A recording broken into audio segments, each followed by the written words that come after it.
El projecte València Ecosocial és un projecte que treballa una de les principals línies d'actuació de Bosco Global, que és el medi ambient. Aleshores, el que es persegueix amb aquest projecte és generar una consciència ecosocial a la població del barri. Quan parlem de consciència ecosocial, ens referim a comprendre la relació que hi ha entre el benestar de les persones i el medi ambient i la manera en què les nostres accions afecten tant al planeta com a la resta d'espècies que habiten el planeta. Aleshores, el que es va fer és una trobada intergeneracional, que al final és el que es troba a aquest espai, i aquesta jornada venia d'un treball previ on el grup motor, que participa habitualment als horts comunitaris, es va reunir i va acordar quins productes volien plantar en funció de la temporada en què es trobàvem i un poc la distribució de com s'anava a plantar a l'espai. I a partir d'ahir ja, aquest dia es va fer una reunió a tota la població que volguera acudir d'Orriols i es va portar a terme la jornada de plantació.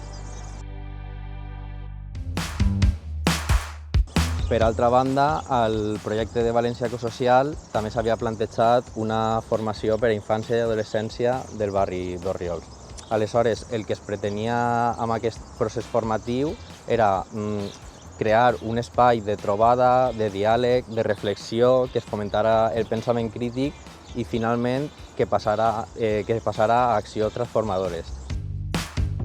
Aleshores, el grup d'infància el que va decidir fer és una activitat, un treball que buscava la incidència i la sensibilització del barri a través de la creació d'un mural artístic que visibilitzara la utilització d'espais públics com el que ens trobem així per a altres usos comunitaris més enllà del que podem veure al barri, que són aparcaments per a vehicles. La idea de fer aquest projecte en aquest territori, al barri d'Orriols, és perquè vam arribar a la conclusió que per a generar aquesta consciència ecosocial una de les millors estratègies era enfortir aquelles iniciatives comunitàries que ja estaven en marxa.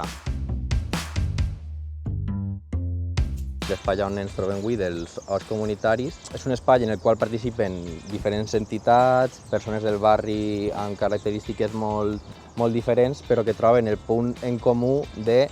voler millorar la situació del barri, els espais del barri, els processos col·laboratius entre les persones que l'habiten, d'aquesta manera per tindre un barri cohesionat on es detecten les necessitats de manera conjunta i tinguem més força per a poder reclamar aquestes necessitats o els drets vulnerats de manera conjunta.